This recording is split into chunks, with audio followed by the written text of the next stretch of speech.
is a project that it's a group project, and we have decided to work on an AI smoke detector. And there are multiple videos. My part was only to work on the detect smoke, and then we're going to plug all the components together eventually.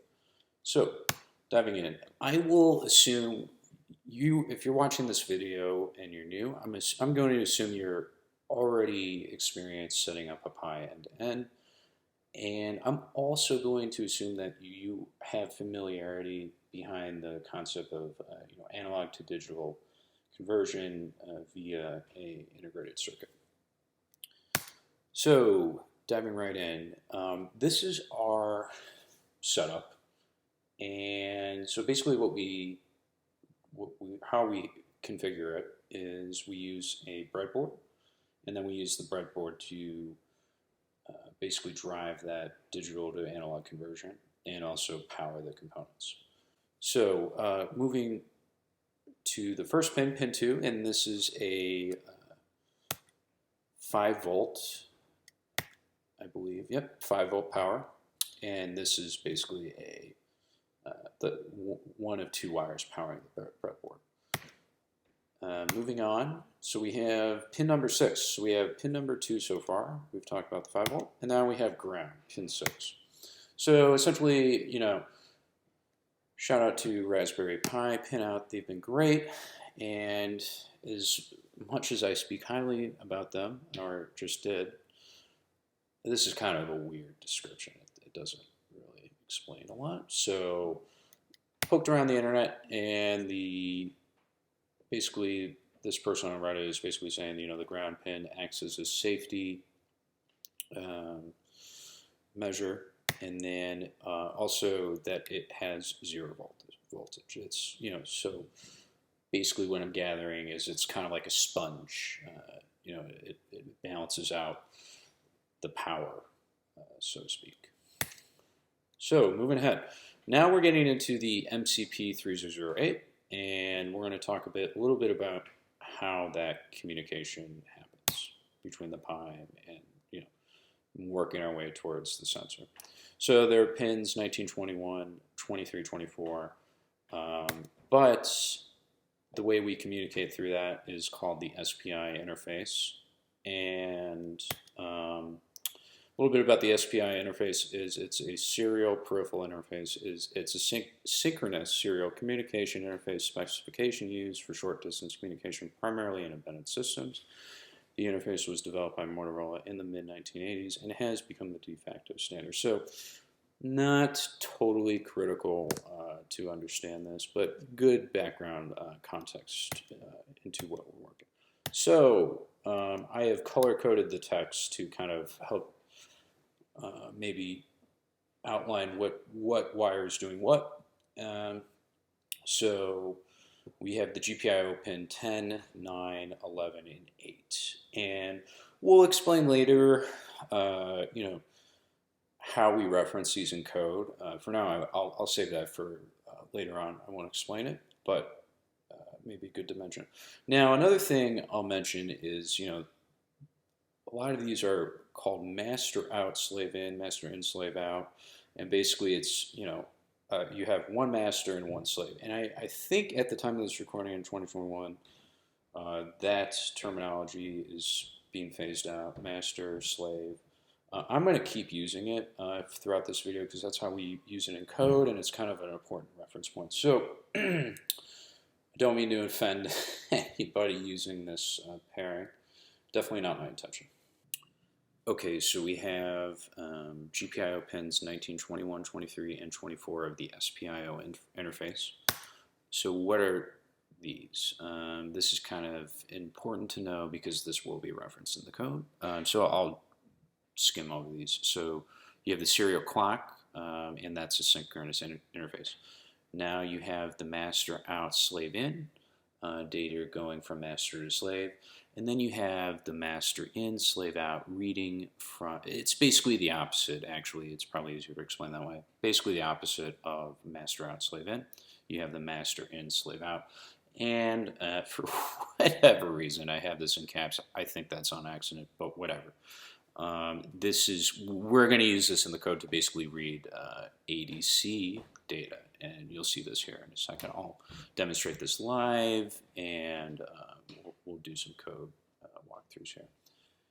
And now we're going to chip enable, often called chip select, and this is basically when an engineer needs to connect several devices to the same input wires, but retain the ability to send and receive data or commands to each device independently of the others on the bus. They can use chip select. Yeah, what a mouthful that is. But chip select, or excuse me, chip enabled. That's why I went to Wikipedia to get more information on it.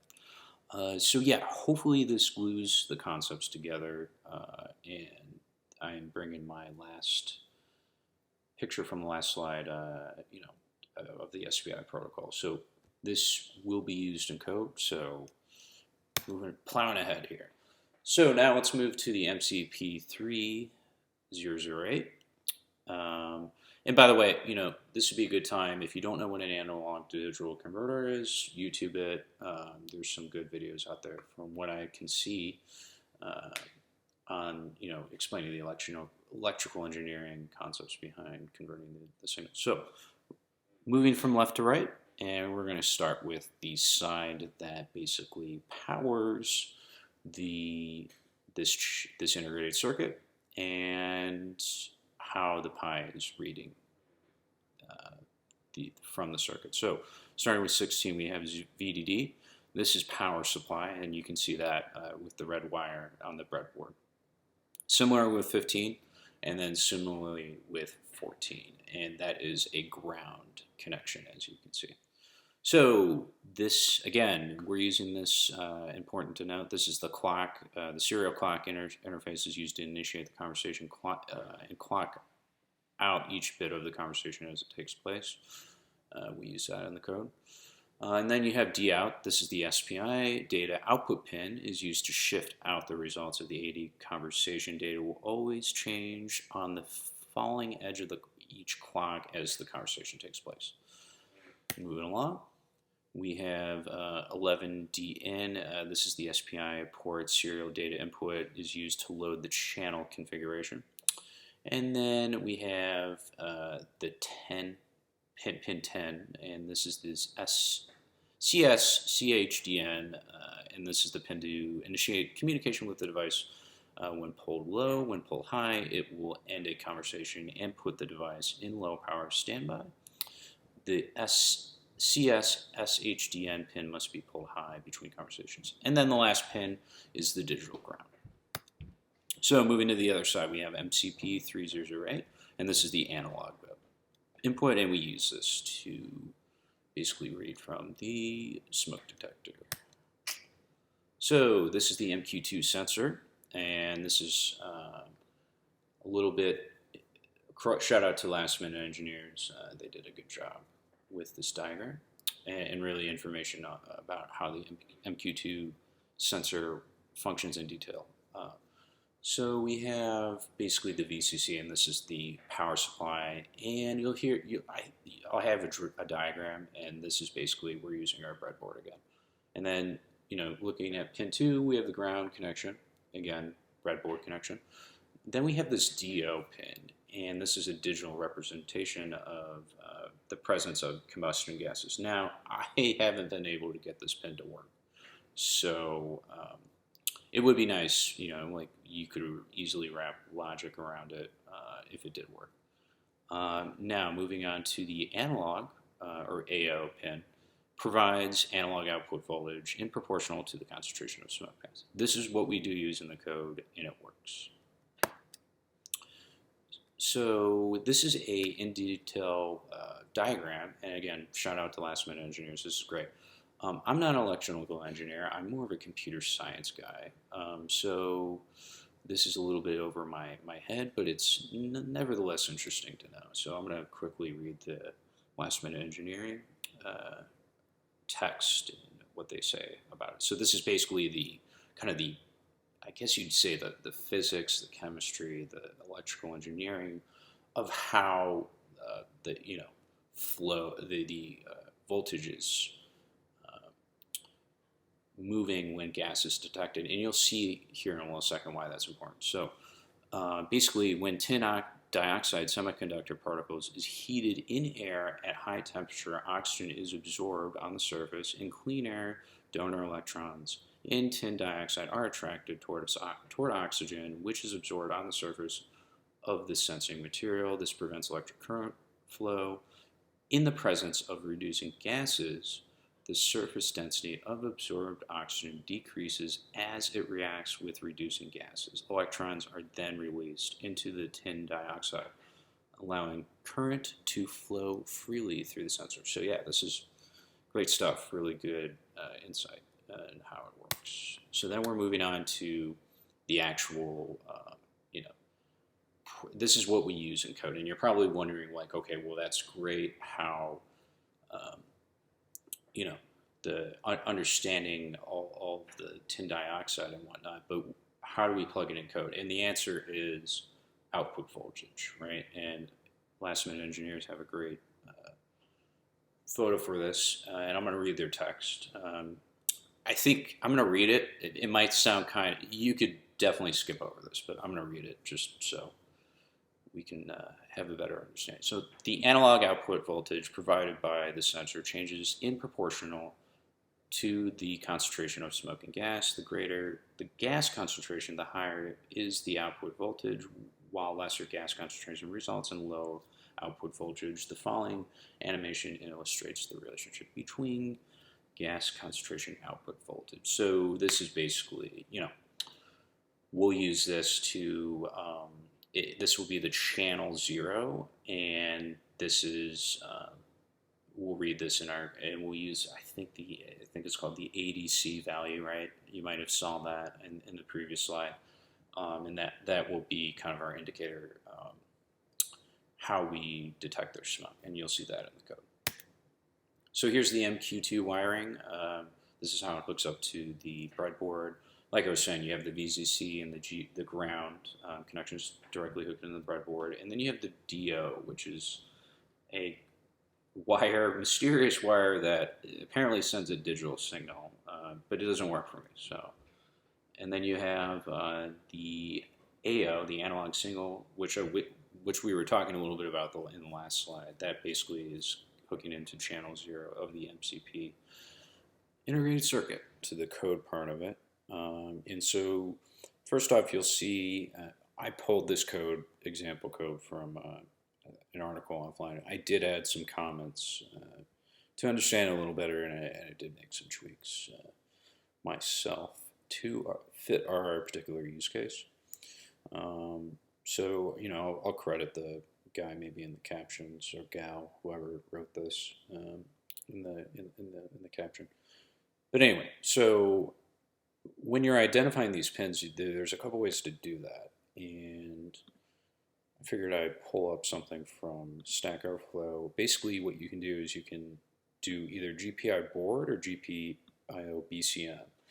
And we're using GPIO BCM, and basically we're referring to the numbers of the GPIO instead of the actual pin number. That way, it's a little, in my opinion, I think it's a little easier to do it that way, because you don't have to necessarily, chasing down the exact pin number is a pain in the butt. So I think it's just easier to use GPIO. But anyway, so I just wanted to explain that difference there. And then so basically we're initializing all of our GPIO pins here. That's basically what this is doing. And then our main method down here, it's sleeping for 20 seconds. Why it's 20 seconds, I don't know. I talked to the original author of this. I don't know if you can talk to him, but I'll reference the article where I pulled it. So anyway, I'm using his function here to basically read the ADC value, and then it's inputting these pins, right? And then it's going to basically, for our use case, we're interested in the CO level. That's basically what we're interested in here. So then moving up to the read ADC, I've commented here to kind of mention, what is mentioned reference where. You got the SPI clock, the master out, slave in, and then vice versa, the master in, slave out. And then you got the ADC number, which is 0. And then you have the SPICS, which I believe is SPIC0. And we were talking about the, what were we talking about? It was something that has to do with the chip select. That's what this pin's about. In a previous slide. So hopefully I didn't confuse you by bringing that up. So basically it enters this method here, and so we're setting the what is this? The CS pin to a high. Then we're setting the clock pin low, and then we're setting the now the CS pin to be low. So CS pin was high, then it was low. And then we're basically doing our command out loud. So basically where this is going is it's basically a for loop and loops through it 5 times. And then all these, like, you probably have never seen these operators before, but it's basically a union. And this is hex, and that hex value being 24. So it's basically saying, all right, union 24 to this variable in hex format. And then this is bitwise left shift assignment. So it's basically, shifting the bits by 3 to the left. If you're confused by that, Google it. There's some good diagrams out there. And then so basically this is logic to determine for each certain, it's basically saying for each certain number of bits, we're going to raise the master out slave in pin to high, and then we're going to raise it low.